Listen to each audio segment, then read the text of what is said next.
If you get them out Thursday, the parties have an entire day to discuss what the pre-ruling is Yeah. and work things out, and they won't come to court for a lot of those motions. It would be one of the easiest fixes to the logjam that is motion hour.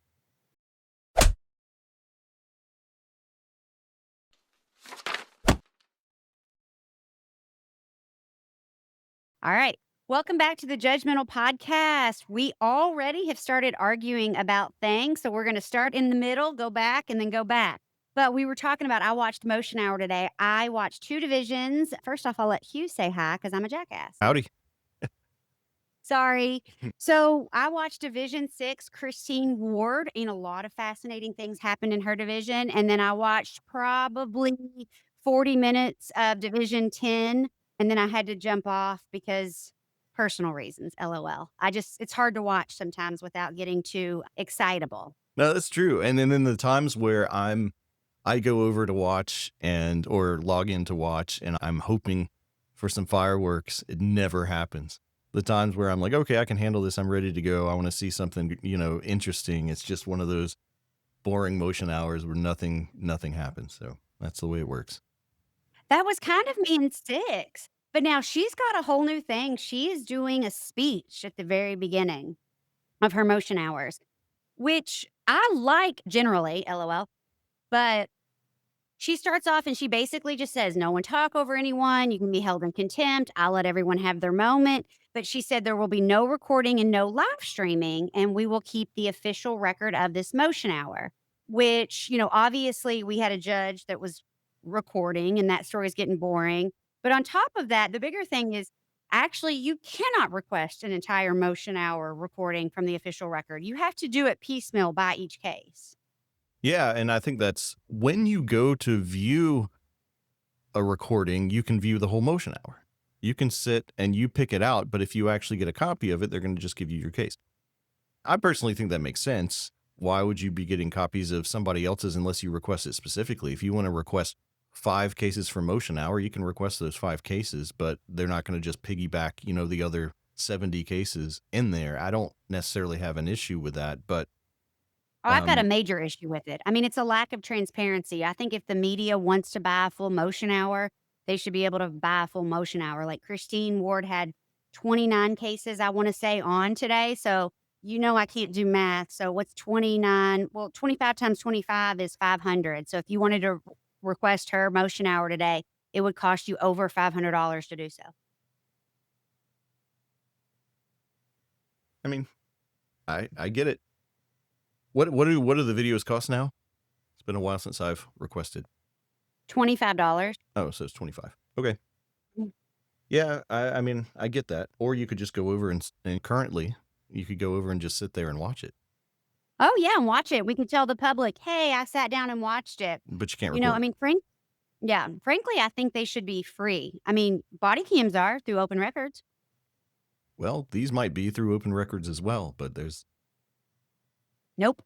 nope. They're protected. In my understanding, and again, we got to deep dive into that more, but Sure. the judiciary has different limitations on it. But, I just think that making public records difficult to access, you and I may be able, and you, not me right now. I'm on a Twizzler budget, but $500 for just one motion hour. Imagine if you went and requested just one day of court footage. Sure. We had 252 cases on. Help me with the math. So that'd be $5,000. Yeah. I mean, and of course, if you decided to pony up the dough to watch them all, it would be one of those boring days where nothing happens. That's what Oh, would I happen feel if I like paid for for it. us, maybe boring, but the public would love it. But Yeah. you shouldn't have to pay $5,000 to get one day of courtroom footage. I mean, I don't know how they could justify that. And also, I don't know why they care. They ran for this job. Yeah, I'm not sure who's making that decision. I mean, it used to be, I mean, I have older videos where I've requested the motion hour to watch one case, and I've gone back looking over things just because I have those videos from my old cases, and I've looked for things to see how rulings on specific issues have changed over time or how things were with other judges. And I'll go back and it's funny because it's frustrating because I'll go back and I'll have to dig through that video to find when the case is called because it'll be the entire motion hour and I won't remember when my case was called. So I'll have to sit there and go backwards and forwards and skim through a 45-minute or an hour-long video just to find, 30 seconds of argument. But I know that, back some years ago, they would give you the entire video and wouldn't bother sorting out where your case was in that. And I think that part of that is because imagine if you're sitting in that room and someone requests a recording of one case's section of the motion hour. Generally, the court will say, okay, I'm calling this case versus this case, and there will be that prompt on what to record. But so many of the times, as you'll recall, both attorneys aren't present because one is still tied up in another motion hour, Yep. and they will recall it at the end. And when it gets recalled, the judge might just say one of the names, or we'll say, Mr. So-and-so, is Ms. So-and-so here now, and we can address your case, and they'll walk up and address it. And they won't Uh-huh. necessarily say the name again. And if you're sitting there Yep. in the AV room trying to make a recording of just that case, I bet that sucks. I bet that happens all the time, that it's very hard for them to figure out which, piece to record. And it would be much more expedient just to just have one recording of each motion hour and let people see that. Yeah, I mean, and it would be, obviously, what is the verbiage that I'm looking for in the interest of the judiciary, judicial what's the word? When Economy? somebody said yeah, yeah, yeah, yeah. Oh my gosh, I'm tired now. I wonder if, if I go to a motion hour as an attorney and I have 4 cases on in that one motion hour, do I have to pay for 4 videos even though they're having to Yep, actually separate them out from one video? So I they'll got to tell you pay that. Yep. $100. Yeah. Now that's a bit obnoxious. Yeah, and it's just like a waste of time, and it's just a control thing as far as I'm concerned. But this is a big change, and I think I may have texted you about this, but maybe I didn't. But so I guess they decided that by they I mean the judges, they have stopped emailing pre-rulings to attorneys. Yeah, you did. You texted me about that. I did not know that. I know that my old work address with my old firm, I was on those lists, and since I've sort of retired from that position, I haven't been getting them, and I just log in online to get them, so I didn't realize that that was a change, and I'm kind of shocked that people have not told me that has I think it changed. was recent. I think it's like maybe this week or something. I've made a TikTok on how they'll email them to attorneys before they post them, which just shows and we know they're watching my TikToks and we know they're listening to this podcast. But this is not the area to focus on, guys. I mean, don't delay giving everyone the pre-rulings. That's not the answer, okay? That's not what I was getting at. And also, if I were the local Louisville bar, I mean, I know that generally speaking, and there's different camps, but if they don't kick and scream about this, I mean, we know they don't. Some of them, not even a large percentage stand up for their clients, but they should throw an absolute fit about this. Well, I mean, the first thing I thought of is my staff would have hated that. My litigation team, the paralegals, and having to go and hunt for things and go on the Jefferson County Family, the Jefferson Family Court website and find it and then bill for the time. It costs the clients more money, and it doesn't Mhm. prevent, if you want to hide these pre-rulings from certain people, you still have to publish them on the website. They can still be found. It's not accomplishing that goal, but it is costing people more money because staff who are billing at an hourly rate for family law cases are now having to go online and download and look through things when it normally just showed up in the inbox. Yeah, and also a lot of times they don't post the pre-rulings until after hours on a Friday. No, that's right. So, I mean, and so the attorneys would have been able to call their clients, and I mean, it should be the same for everybody is what I'm saying. But the fact that they know how they're gonna rule now, they're just making attorneys and paralegals have to work on the weekends. I mean, I've always been a fan or not a fan, but a proponent or a believer in us versus them type stuff.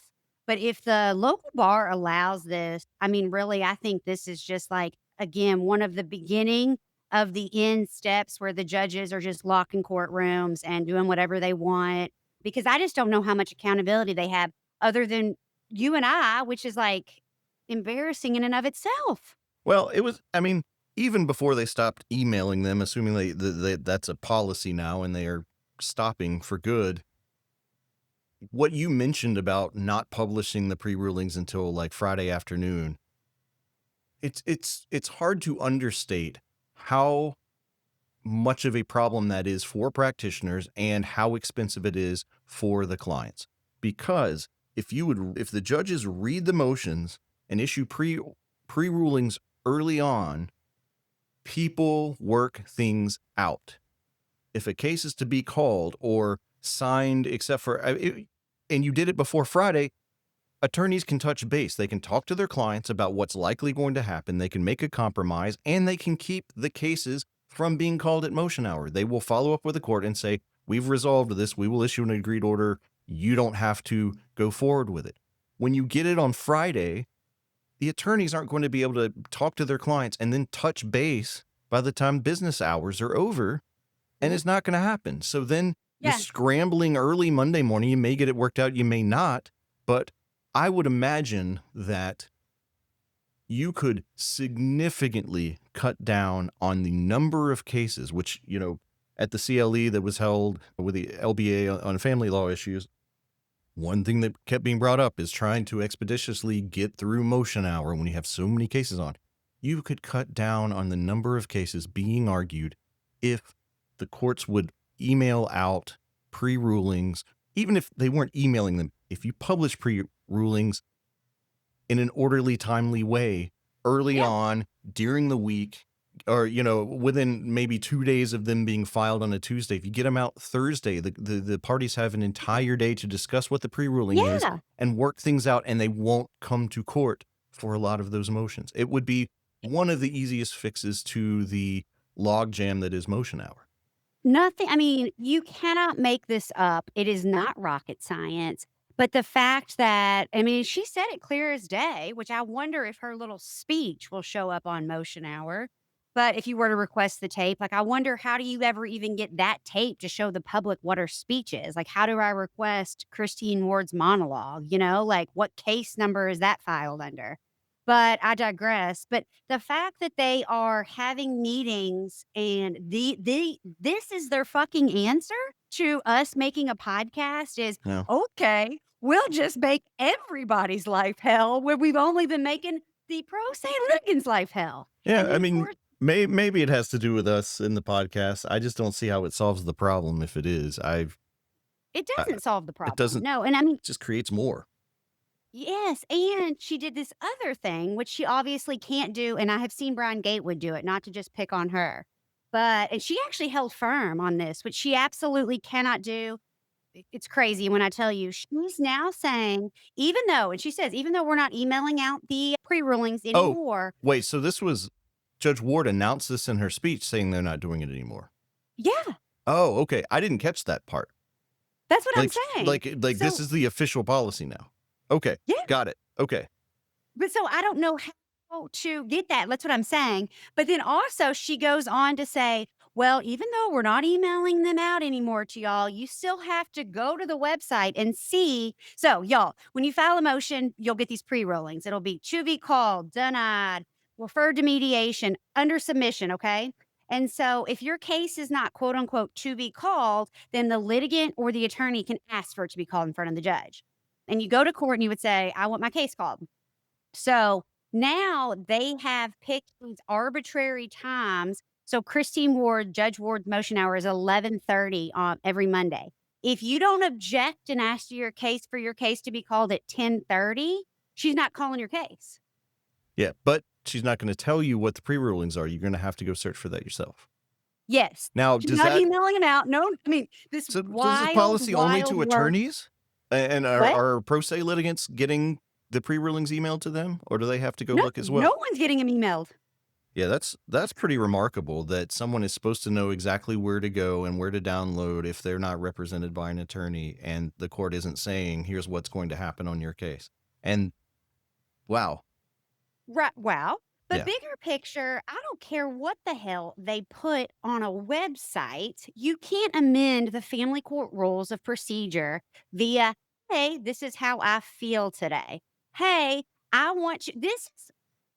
We did an interview with Dr. Christine Cocchiella talking about coercive control and just this narrative of like, I've got to have control and I'm going to make all these arbitrary rules. But that's kind of how these judges are behaving. Like, now, in order to have your case heard, even though the rules say motion hour starts at this time, even though you'll get something in the mail if you're pro se that says be at court at 11:30, they're going to make a website that says you got to make an objection an hour earlier than what the court document you received Yeah. says.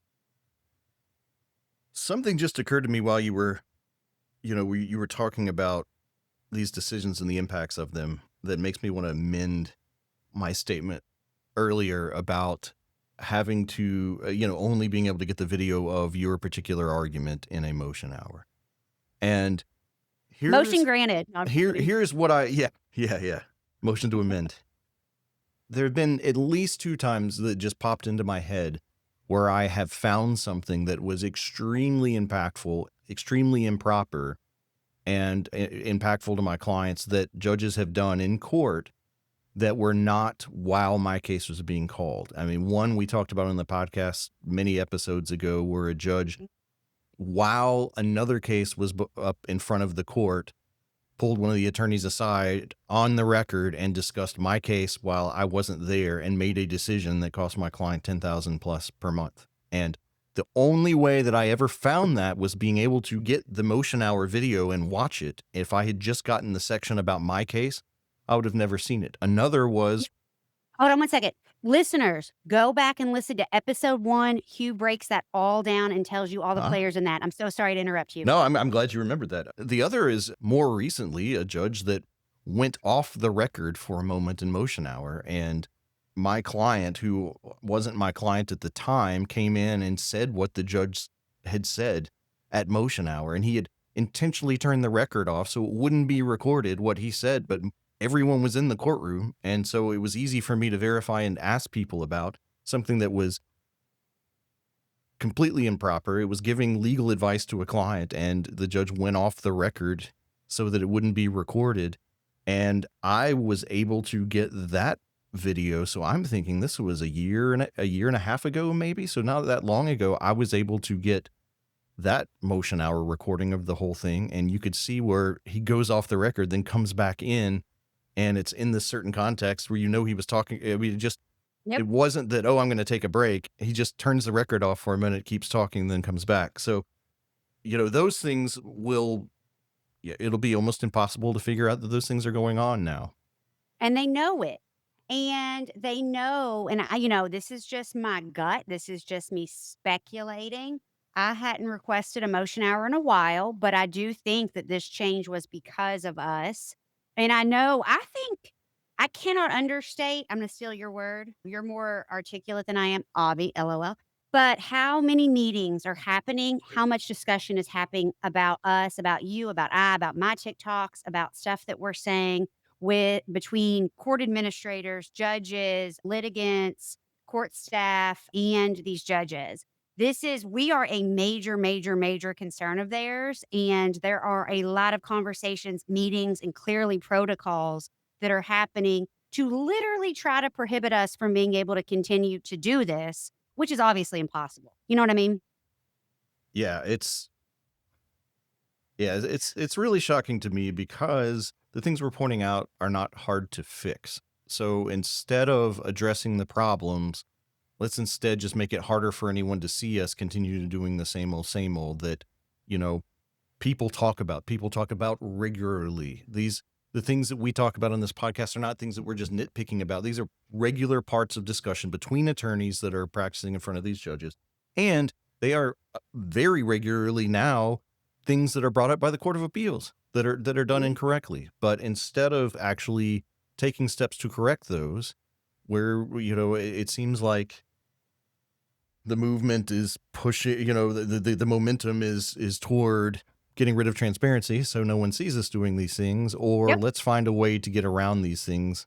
Let's see what we can conveniently do to waive these rights that have now been pointed out that people actually have under the Constitution. So that's very frustrating to me. It's also frustrating that would be the reaction to a podcast, just a little podcast about having things be transparent and accountable, that the reaction is to just shut down accountability. It's disgusting. I mean, it's a common theme, though. And I've been saying for at least 2 years, judges are the new cops. And I know that you know this, that you were always like, you speak so highly of law enforcement. And I have a great admiration for law enforcement. That being said, there were a ton of problems within law enforcement, and the main, not the main problem, but the kind of crux why the bad actors didn't get weeded out was because they were protected. There was this like shield, back the blue, instead of holding other colleagues accountable. And that is exactly what's happening in the judiciary. And it's Yeah. been happening. And I think that I mean, that differentiates us somewhat from some contemporaries in the judicial accountability movement. We're not here to talk about that we need to strip the judiciary of power and take away that part of our society. We both have a lot of reverence for it and understand the importance of it. But at the same time, by understanding the importance of it, we understand the power that it has over people's lives, especially in the family court realm where we both practiced, and you Yeah. in the criminal law area where, you know, basic freedoms are being adjudicated all the time. We know the power that the courts have and want them operating correctly, but we're also not wanting to burn the entire system down in order to do it. The No. systems the No. And things that we propose are very simple. yeah, and just to be clear, like, as far as my beliefs, you know, and I'm speaking for me, myself, Christine Miller, but I don't want to hear any of this defund the judiciary, take powers away from the judiciary. Hard no, hard stop. That is not even Agreed. remotely close to what I'm saying. Yep. And we don't want to pass Uh, laws that say we're going to say that this you have to rule these ways because we don't trust you. I know that when judges are making bad calls and not following the rules, that it becomes politicized, and then you get laws that box the judges in and make it impossible for them to craft a proper outcome in certain circumstances because they will be too limited. And we're at the point where there are a lot of political movements now that want to severely constrain the judiciary, and it's being done at different levels.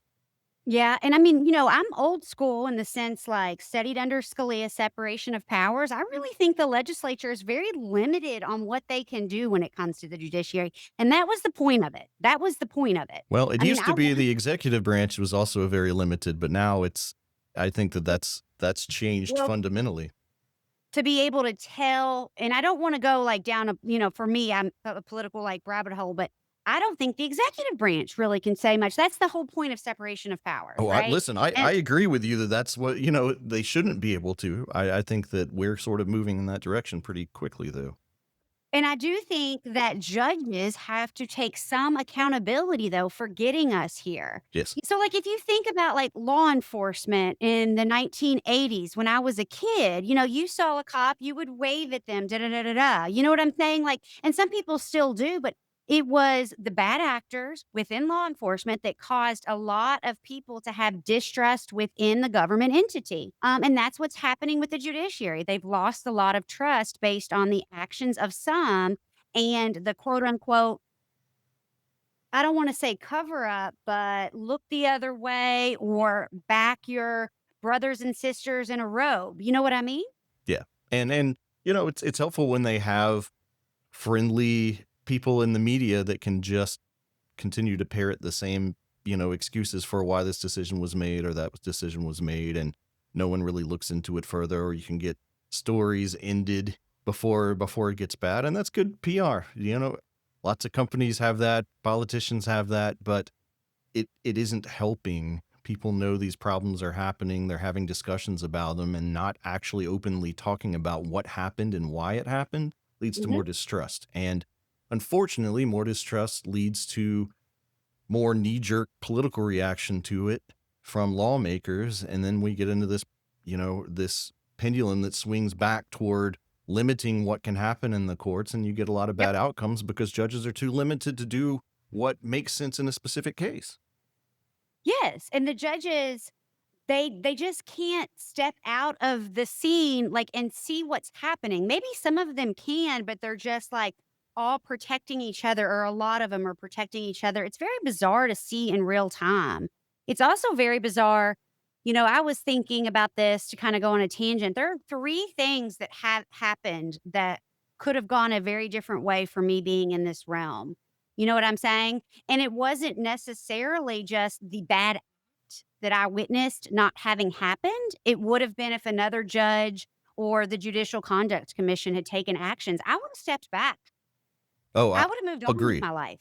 Yeah, I agree. There were things that I know were political cover-ups that, I've taken when I've taken actions against judges, and it led me to change the way that I approach things. It led me Mhm.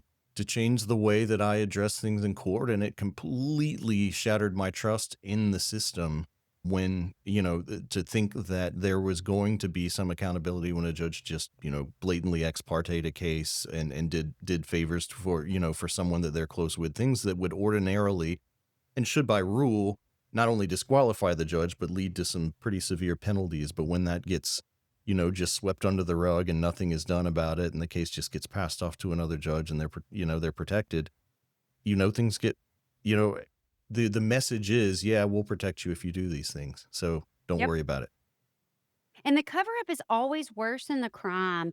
And I think that's to go back to like Orange County. I really just saw, and I want to be careful with how I say this. And I'm not trying in any way to come at anyone, but there are a lot of people within the reform family court movement or abolish family court movement that think it's a cult, that think it's a conspiracy that everyone's involved in to take away their children.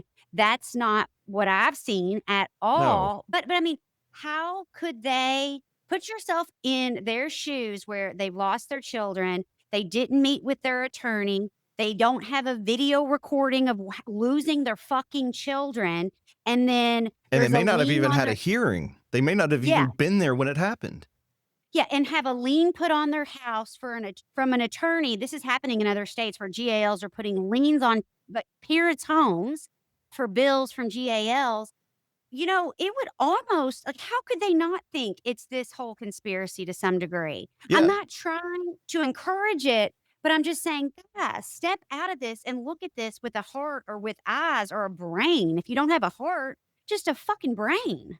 No, I agree, and I kind of that was eye-opening to me when you the most impactful thing that I heard outside of how hard it was for people to or how impossible it was for people to get records of their own case was that attorneys were not speaking to and preparing their clients and talking to them about the system. So when you were received so poorly by certain people just because you were an attorney before even, taking into account what your point of view is, where you stand on anything, but, oh, you're an attorney, so you must be part of the system, so you're part of the problem. I never understood that at all because it's always from my point of view been the attorneys that have been fighting these problems within the system. But if someone has had an attorney that's charged them six figures, hasn't prepared them, hasn't talked to them, never really fully explained what's happening in the system and just gone along with it, that was eye-opening. I can now understand how we get lumped into that process. I'd like to reiterate what you said. That is definitely not the case, and that is not what I have seen. Now, have I seen attorneys that work within sort of the system and go along with whatever's going on? Sure. But again, it's like there are bad actors. There are people that give us all a bad name, and that's the case with any industry, with any profession. There are people that, but by and large, the attorneys I knew, the problems that we talk about on this podcast mostly were problems that were complained about by and large by everybody at least that I practice regularly with. We all Well, talked but that about it. I notice, and I agree with you, but I'm noticing this duality with lawyers, right? Because the not being able to have video cameras in court, the not being able to get access to your records, first off, that is happening in Louisville. If you think about all dependency, neglect, and abuse actions, they issued an order that said you have to get a court order to get your file unless you're an attorney. So they're being denied their records. And those are cases where you lose your kid, first off. But two, it doesn't start with, "Hey, we've taken all your rights." It starts with, "Hey, we had happy hour last week. Will you waive Adair versus Emberton?" That's how it fucking starts. And the amount of attorneys that are waiving Adair versus Emberton or engaging in conversations about waiving Adair versus Emberton, that's the beginning. That is the beginning of locked courtrooms and the same GALs and FOCs that don't meet with the kids that for the first time in their life have one iota of power and are taking people's children without meeting them. I mean, Hugh, it's like, and I know you feel the same way I do about that scenario, but in what world, how do we as attorneys live and just look the other way because it's not quite yet affecting us? You know how I know you're an attorney? You said How? IOLTA instead of IOTA. I Well, type. also, I don't use the word IOTA because every time I'm typing it, I say IOLTA because as an attorney, you're so used to. For anyone that doesn't know, an IOLTA is an account where you keep client money in trust. It's a regulated bank account where you have to keep money that's in retainer. But I do oh the my, exact same thing in anything that I type. I always type IOLTA instead of IOTA. also Bullitt County education and getting passionate here. Well, no. I completely get it. I recognized it just because I do the same thing. Yeah, I mean, that's a really good point about the dependency, neglect, and abuse cases, because a lot of the people that I represented that had rights taken away from them were not the biological parents. They were the people that were the temporary custodians that stepped in. And the temporary custodians, as of right now in the law, are not entitled to an attorney, even though they may lose custody rights that have been granted to them. Present custody rights to children, they are not entitled to have a court-appointed attorney if they can't get a private one. As the legal parents, biological parents, legal adopted parents, whatever, they have a right to an attorney. So when a temporary custodian, I mean, there are a lot more problems with temporary custodians because they're not being allowed to intervene in the case to even defend their rights. But when they can't get copies of files unless they have a private attorney that they've paid for, and there may have been a proceeding and an order that was never sent to them because they're not officially in a party. They may not have been in attendance, and all of a sudden a child that's lived with them for multiple years uninterrupted is taken from them, and they don't have any right whatsoever to go get a copy of it. You're right. Yep. That's It's the yeah, beginning. that's really bad. And I didn't see that in my practice because I was representing people, so I got to go Exactly. get this stuff. But oh man, I would say a great majority of people in that circumstances don't have a private attorney, and they don't have a Mhm. court-appointed attorney, and they don't get to go see the file, and they could lose everything and not even know what's going on. Yeah. I mean, and so I think that, coming back, there was a lot happening, but, just in my break too, but it was one of those, it was a gut punch being out there in Orange County and seeing that. And then we have messages, come to New Jersey, come to New York, please help us, help us. I mean, it is, if I open my social media, I mean, I don't even know, hundreds of messages a day from different arenas just saying, help, you think it's bad here, come here. You think it's bad there, come Yeah. here. And That's like I'm the quite majority of what we concerned. get. Yeah, we get tons of those messages. Oh, you guys mentioned that. It's so much worse here. Here's what happens here. And it's Yeah. attorneys, litigants, people from all parts of, well, not judges so far, I don't believe, but from all parts of family court are reaching out to talk about how bad things are. Now, we've had former judges that have talked about how Uh-huh. bad things are. True. Yeah, and there's Judge Anthony out of California. He has a whole platform that he runs. There's another judge on my LinkedIn that's a former judge. It's like, what the hello is going on? Yeah. Oh, okay. Yep. And just to kind of, we need to do more of a deep dive and just look at, because, it's like anything when it comes to, I don't want to use a right that's like, what's the word? Controversial, but like talk about like even human rights or just like, your like Fifth Amendment right to eminent domain. Like when they start coming for it, they don't just take it. You know what I mean? It starts small and incrementally. I don't really think eminent domain is like it's controversial, but it's not like a polarizing thing. No, that's right. Most people, yeah, believe government, you can't buy my property lower than property, whatever. Oh, But it's controversial if you're the one that, you're being told that you got to get out of your own house and here's what you're being offered and, oh, that's sorry, for that's me. all. Yeah. For me, I'm like, government, you can't buy it ever. But that's, I mean, I can't even live in a neighborhood with a homeowners association. That's how much I don't like to be told what to do by the man, I'm the same way. which is my own personal problem. Yep. Agreed. So, all right, y'all, judge-y.com, Kentucky Christine on all platforms for me, Judgy on all platforms, YouTube, Instagram, TikTok. And thank you guys. Thanks. Peace.